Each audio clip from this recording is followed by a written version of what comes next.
I spend a lot of time traveling around talking to Americans about economics, about the state of the system, about why their lives are getting harder, even though we're supposedly the richest country in the world.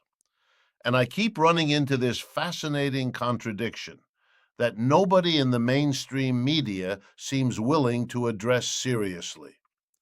The United States, the most powerful military machine ever assembled, the country that's invaded more nations in the last 70 years than any other power, is completely trapped.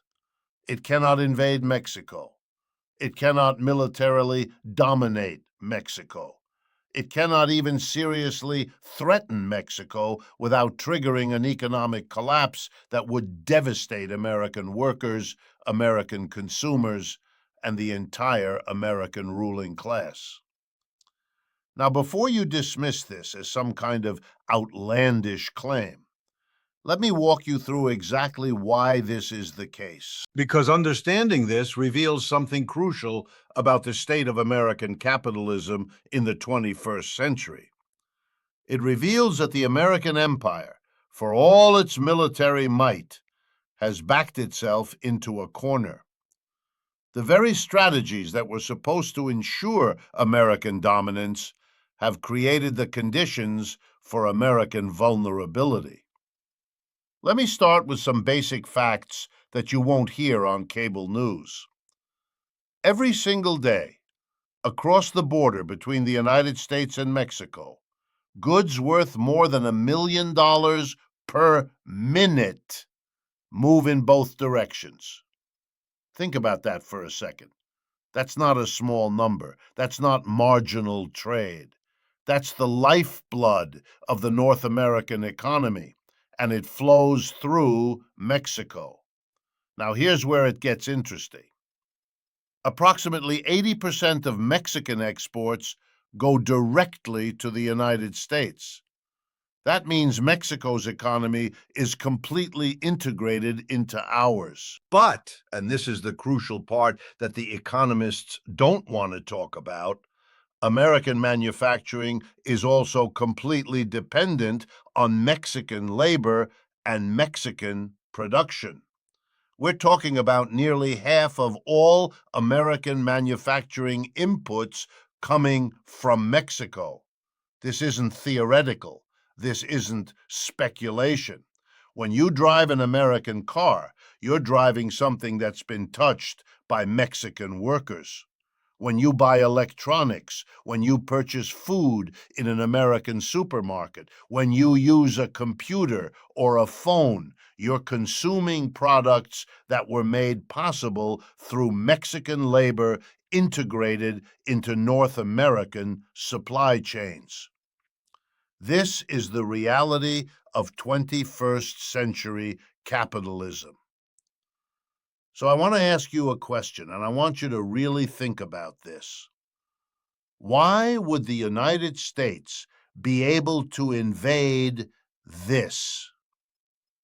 Why would the American ruling class, the corporations that run this country, permit a military action that would destroy the very production networks that generate their profits? See, here's the thing about American foreign policy that the mainstream media doesn't want to admit. It's not actually driven by some abstract idea of American interests or national security. It's driven by class interests. It's driven by the interests of American corporations and American capitalists. And those interests are completely invested in maintaining stability in Mexico, not disrupting it.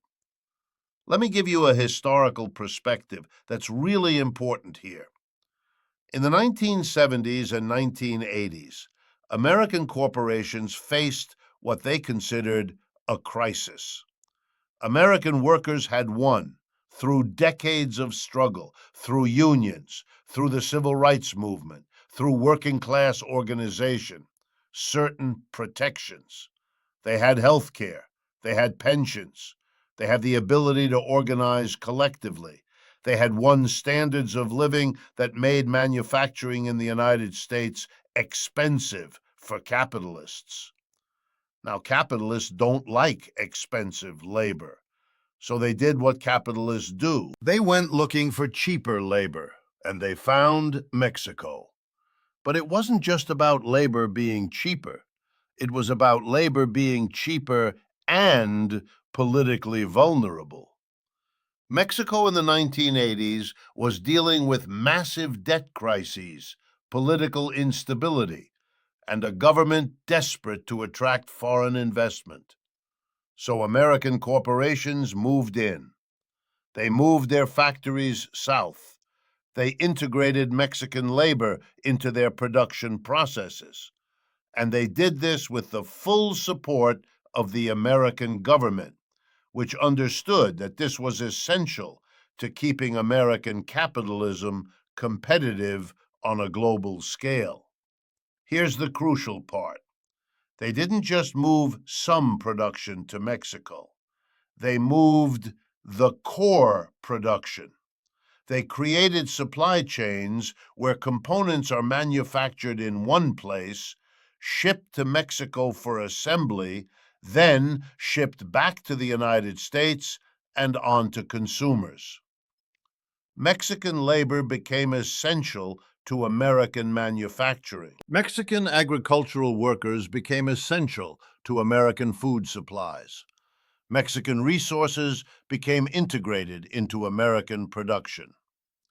Now, what did American capitalists think would happen? They thought they'd created a perfect situation. They could access cheap labor without the complications of actually occupying Mexico.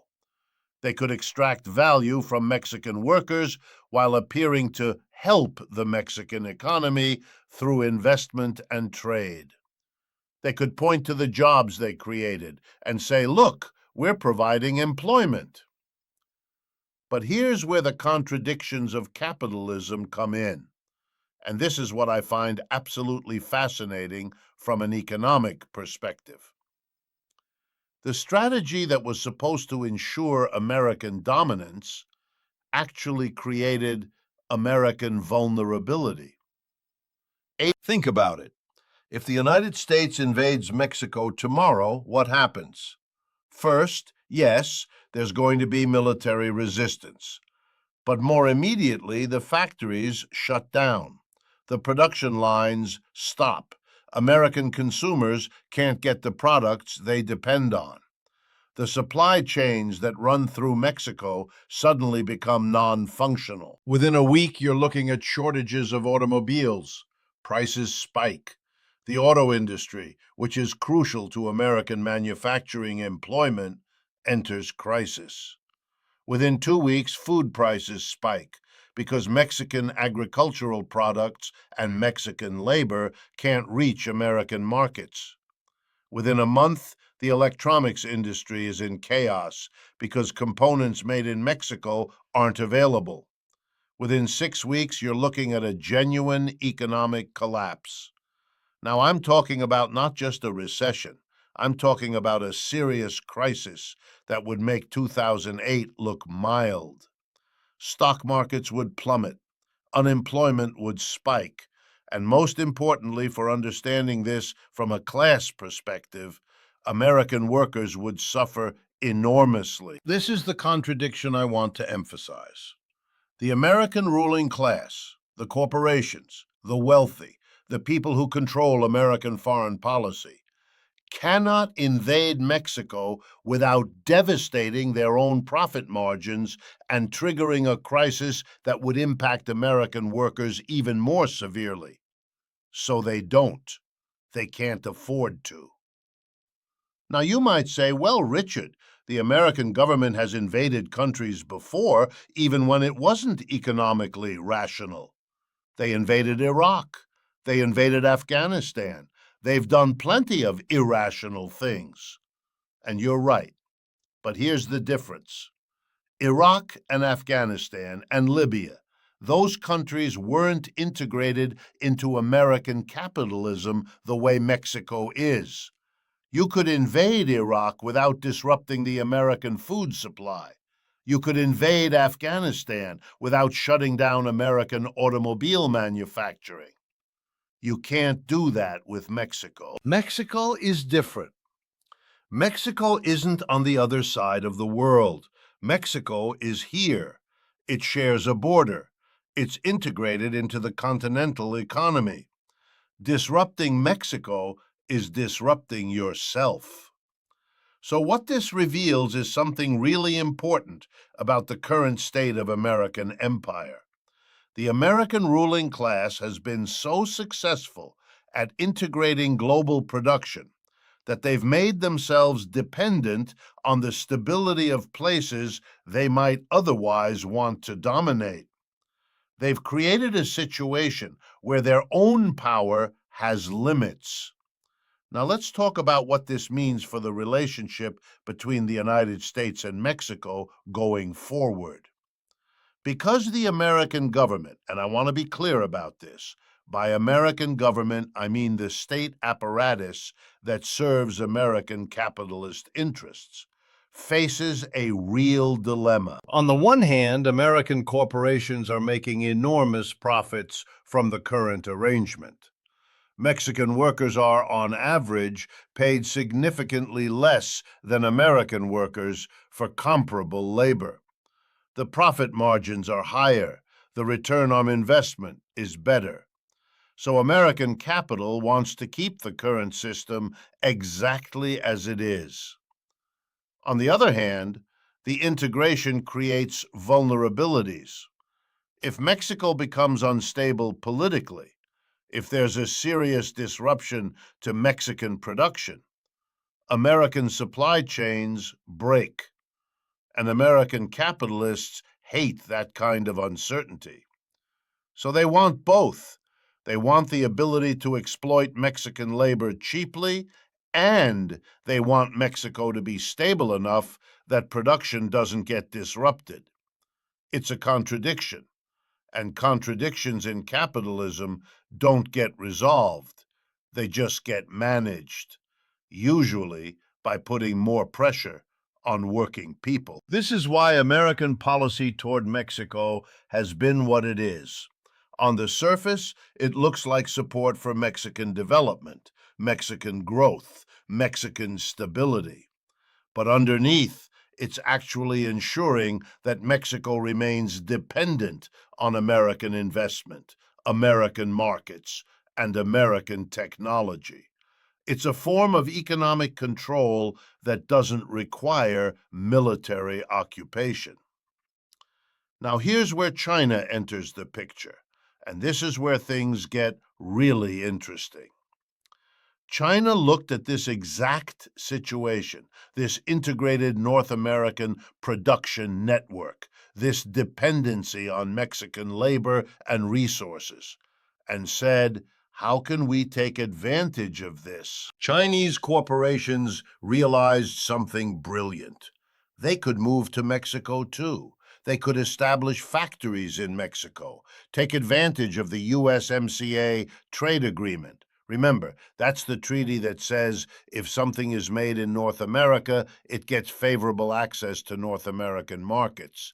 And suddenly, they're selling Chinese products to American consumers as if those products were made in North America.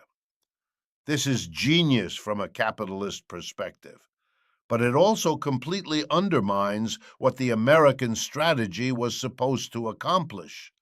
The American strategy was to integrate Mexican labor into American production to maintain American competitiveness against other capitalist powers.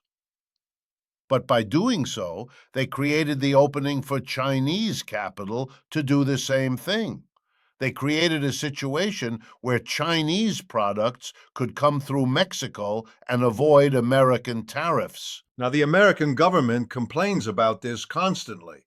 They talk about Chinese companies operating in Mexico. They propose tariffs and trade wars. But what they can't do is actually stop it without destroying the very system they created. If America puts massive tariffs on Mexican goods or Chinese goods coming through Mexico, they disrupt Mexican production. They create unemployment in Mexico. They potentially destabilize Mexico, which brings us back to the problem. They can't afford to do that because Mexico is essential to American production and American consumption. So what you have is this fascinating situation where the American government is trapped by its own strategy.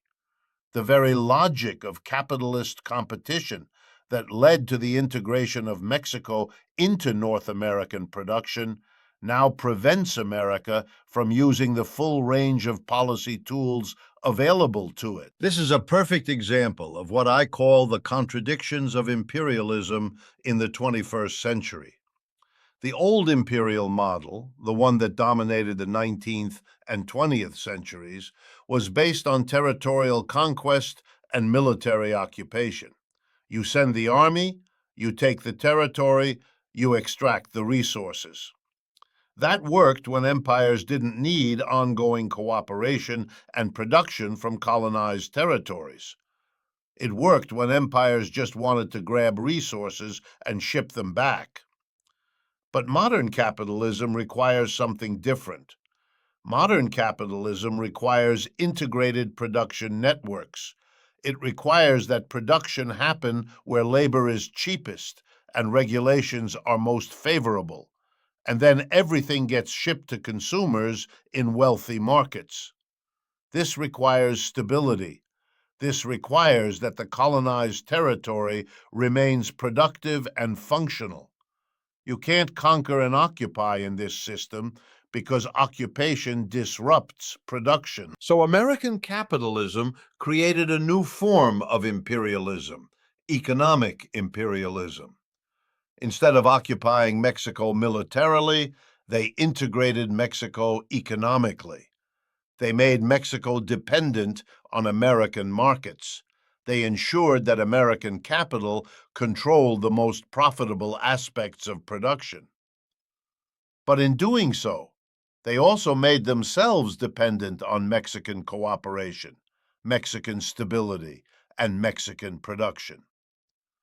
This is what I would call a contradiction of imperialism. America is the imperialist power, but it's trapped by its own imperialism. It needs Mexico to remain stable and productive, but it also wants to maintain dominance over Mexico. These two things are in tension. Now, let's talk about what this means for American workers, because this is crucial to understanding why the American political system is in such chaos right now. American workers are caught in the middle of this contradiction.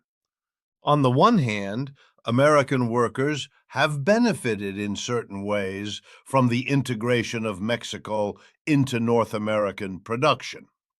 Consumer prices for many goods have remained relatively low because Mexican workers are paid so much less than American workers. If all those goods were produced by American workers, consumer prices would be higher. So working-class consumption has been subsidized, in a sense, by the lower wages of Mexican workers. But on the other hand, American workers have paid an enormous price for this system. Manufacturing jobs in the United States have declined dramatically since the 1980s and 1990s, when production moved to Mexico. Whole communities in the American Midwest have been devastated by factory closures. Working-class wages have stagnated.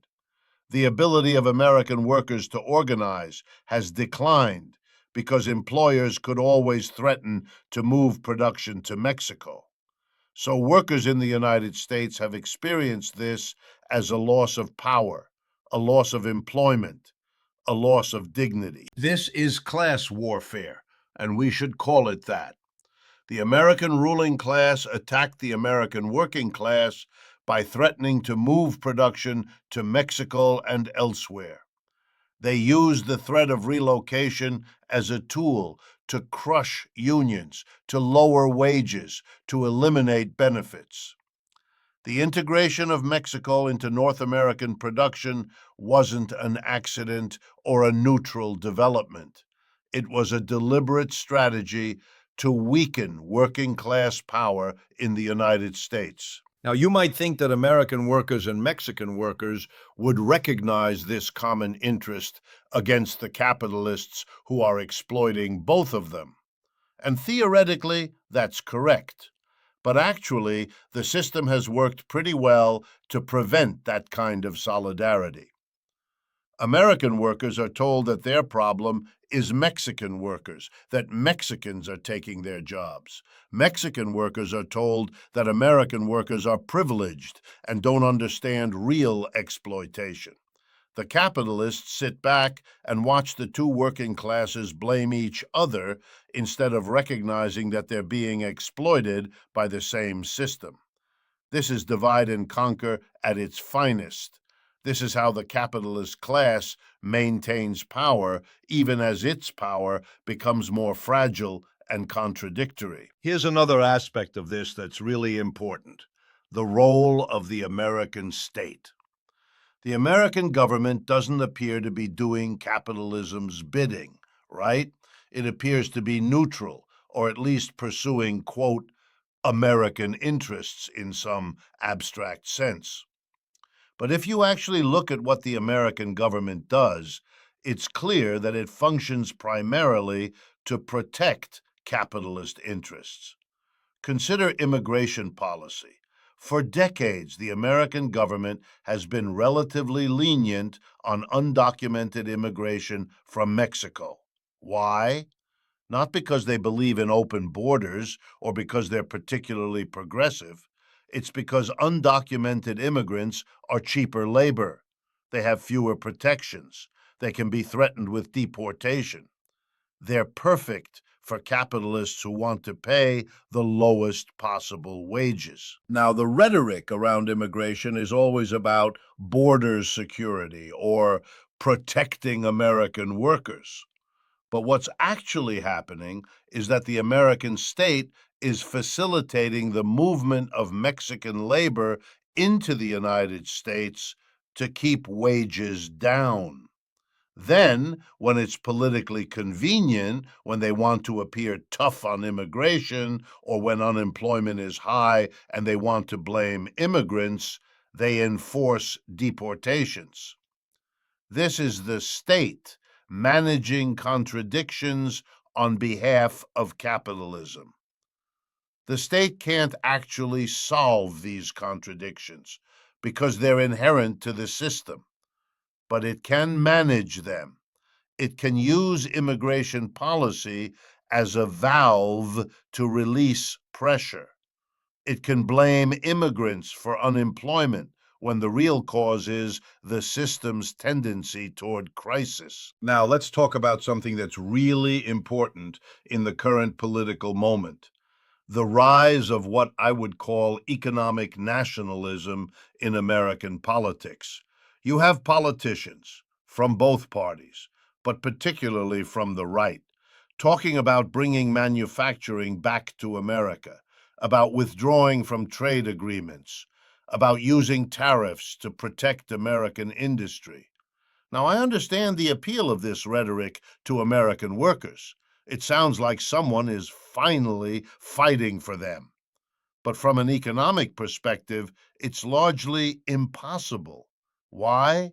Because the integration between American and Mexican production is so deep that you can't just unwind it without massive disruption. Let me give you a concrete example. Suppose America decides it's going to bring back automobile manufacturing from Mexico. What would happen? First, the price of automobiles would go up dramatically because American workers are paid more than Mexican workers. Second, there wouldn't be enough American workers in the right locations with the right skills to do all that manufacturing. Third, The supply chains that tie American and Mexican production together would have to be completely reconstructed, which would be enormously expensive. Fourth, Mexico would lose crucial export revenue, which would create a political and economic crisis in Mexico, which would destabilize the entire region. So the nationalist dream of bringing manufacturing back to America is economically irrational within the current system of capitalism. It would require enormous government investment. It would require paying workers more than corporations want to pay them. It would require accepting lower profit margins. No capitalist is going to accept that willingly. This is why, despite all the rhetoric, we haven't actually seen significant reshoring of American manufacturing. The system works the way it works because that's how capitalism operates. You produce where it's cheapest, you sell where people have money. Mexico is cheaper, so production happens in Mexico. American consumers have money, so products flow to America. Now, here's what's really interesting about the current moment. You have an American government that's talking tough about China, that's imposing tariffs, that's trying to de-risk American supply chains from China. But they can't do the same thing with Mexico because Mexico is too integrated into American production. They're stuck. This brings me to something I think is really important to understand. The United States is in a state of relative decline. I don't mean absolute decline. America is still the wealthiest country in the world, still the most powerful militarily. But relative to other powers, relative to China and other rising economies, American power is declining. The American share of global GDP has declined. American technological dominance is being challenged. American military superiority is no longer as overwhelming as it once was. And part of the reason for this decline is that the strategy that worked to maintain American dominance in the 1980s and 1990s has reached its limits. You can only squeeze so much value out of workers before the system becomes unstable. You can only move production to the cheapest locations before all the cheap locations are used up. You can only increase the complexity of supply chains before they become too fragile to function. Mexico is one manifestation of this broader crisis of American capitalism. On the one hand, America needs Mexico to remain integrated and productive because that's essential to American capital accumulation. On the other hand, the integration itself has created vulnerabilities. America can no longer simply dominate. It has to cooperate, at least to some degree. Now, let's talk about what's actually happening in American foreign policy toward Mexico right now. If you look past the rhetoric, you see that the American government is actually trying to do several contradictory things simultaneously. First, it's trying to maintain the integration of Mexican and American production. It needs that for economic reasons. Second, it's trying to maintain American dominance within that integration.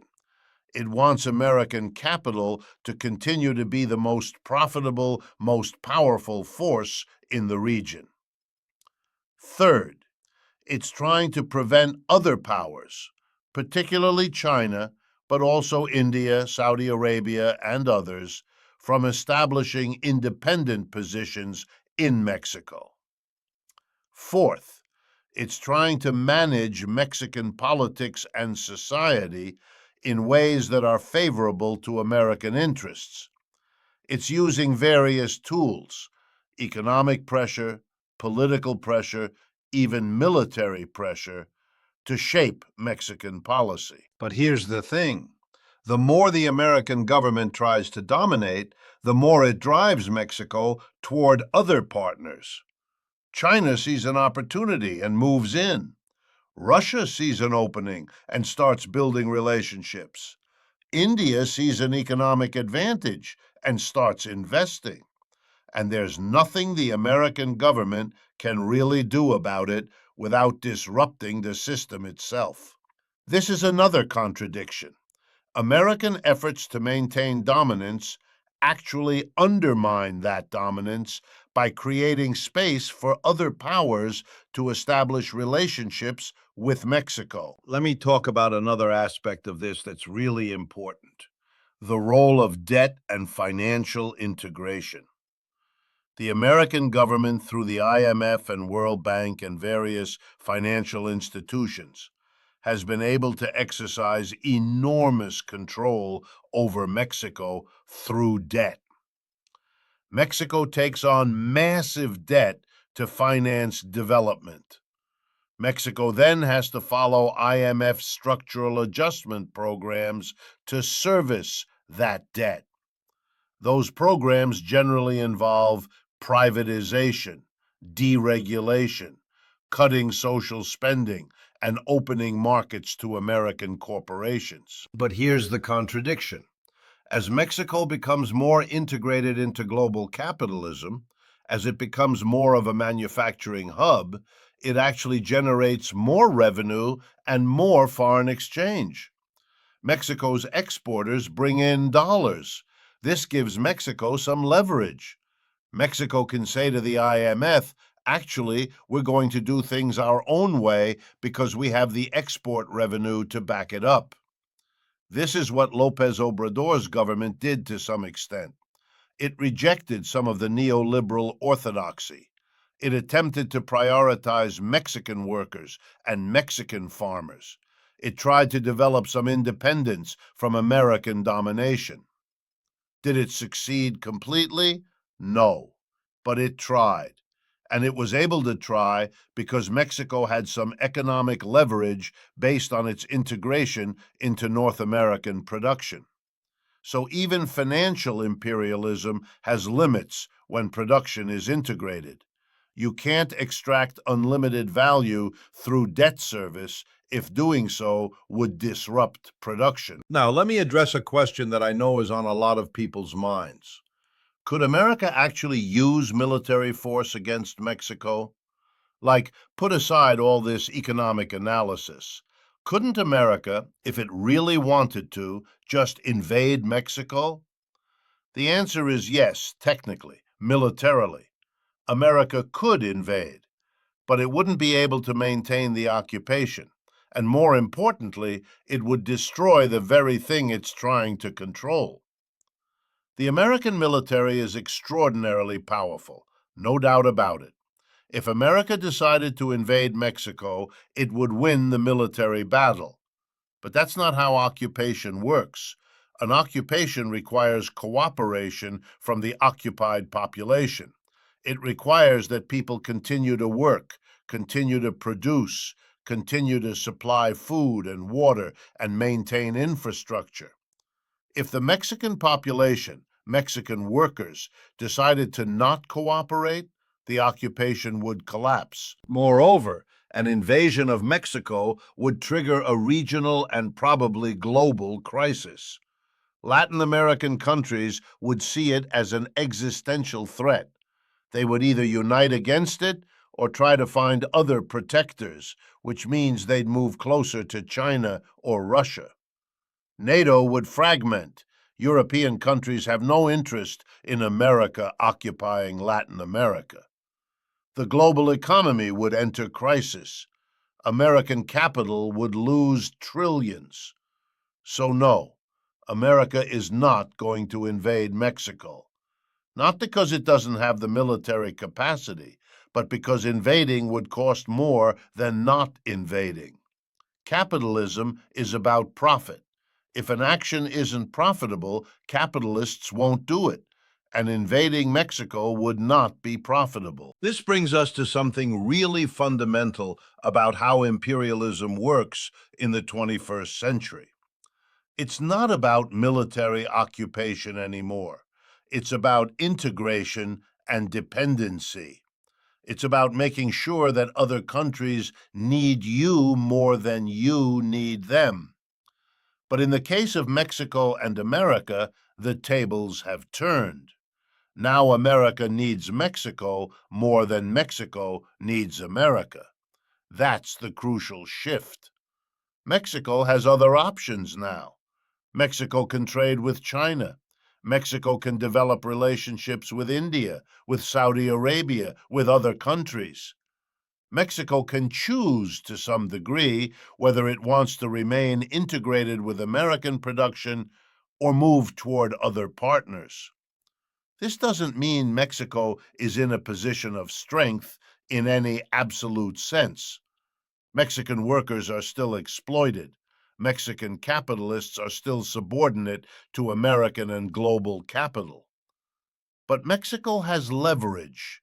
Mexico can negotiate. Mexico can't be simply ordered around the way it could have been in the past. Now, this creates a very interesting political situation in Mexico. You have a government that's attempting to exercise some independence, that's trying to develop Mexican sovereignty, that's trying to prioritize Mexican workers and Mexican development. Whether they're actually doing this effectively is debatable. But the fact that such a government can even attempt to do this is significant. And this terrifies the American ruling class. It terrifies them because if Mexican workers get organized, if Mexican unions become strong, if Mexico actually starts using its economic leverage to improve conditions for Mexican workers, then the whole system changes. The profit margin decreases. The attractiveness of Mexican production declines.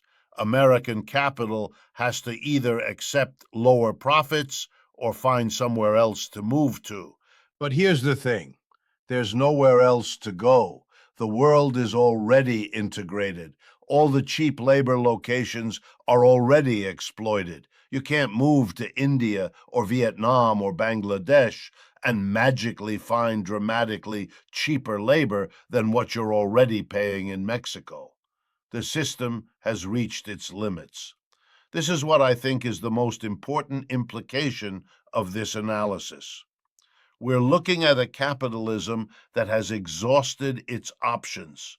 It's created a system where it depends on the cooperation of workers and developing nations, but it's also tried to maintain dominance over those workers and nations. These two things are increasingly incompatible. The question facing American capitalism, and really capitalism globally, is whether it can find a new strategy or whether the contradictions will finally become unmanageable. One possibility is that American capitalism could try to move toward something like a genuine partnership with Mexico. Instead of trying to dominate and extract value, it could accept more equitable arrangements. Mexican workers could be paid more fairly. Mexican development could be supported in ways that benefit Mexicans. American consumers might pay slightly more for goods, but the system would be more stable. But here's the problem. Capitalism doesn't work that way. Capitalists don't voluntarily accept lower profits. They fight to maintain and increase profits. So we're not going to see a move toward genuine partnership. Instead, we're going to see increased tension, increased contradictions, and eventually, I believe, a crisis that forces a fundamental restructuring of the system. Mexico is at the center of this. Mexico is the place where American imperialism has reached its limits. Mexico is where the contradictions of 21st century capitalism are most visible. So when people ask me why America can't simply invade Mexico or dominate Mexico completely, I explain it this way. America has made itself dependent on Mexico through the integration of production, through the creation of supply chains that flow through Mexico, through the way American consumption depends on Mexican labor. America has created a situation where it cannot dominate Mexico without destroying itself. This is the ultimate irony of imperialism. The imperial power has used its power to create the conditions for its own limitation. Now, what's going to happen next? That's really the question. Is Mexico going to be able to use its leverage to actually develop independence, to actually improve conditions for Mexican workers, to actually build a more sovereign economy? Or is American capital going to find new ways to maintain dominance? I think the answer depends on what Mexican workers do. If Mexican workers organize, if they demand higher wages, if they threaten to disrupt production, if their conditions don't improve, then they have real power. They can force American capital to accept lower profits. They can use Mexico's strategic importance to leverage real change. On the other hand, if Mexican workers remain divided, if they're pitted against each other by nationalist ideology, if they see American workers as enemies instead of allies, then the system will likely find ways to continue to exploit them, even if the specific mechanisms change. There's also a possibility that we could see a genuine internationalist working class movement emerge, where American workers and Mexican workers and workers in other countries recognize their common interests and organize together against the capitalists who are exploiting all of them. That's the scenario that capitalists fear most. That's why they work so hard to divide workers by nationality, by race, by ethnicity. But that's also the scenario with the most potential for actually changing the system, for moving beyond capitalism towards something more just, something where working people control the value they create instead of having it extracted by capitalists. Mexico is going to be crucial in determining which scenario unfolds, because Mexico is the place where the contradictions are most visible, where the leverage is greatest, where change is most possible. So that's the real answer to why America can't invade Mexico. It's not ultimately because of military considerations or diplomatic complications. It's because Mexico has become essential to American capitalism. And American capitalism, for all its power, is fundamentally dependent on the cooperation of workers. And workers, if they understand their own power, can refuse that cooperation. They can demand change. They can refuse to be exploited. That's the revolution that's possible. Not a revolution of armies, but a revolution of workers who understand their own power and organize to use it. And Mexico, sitting at the center of American imperialism, is where that revolution could begin.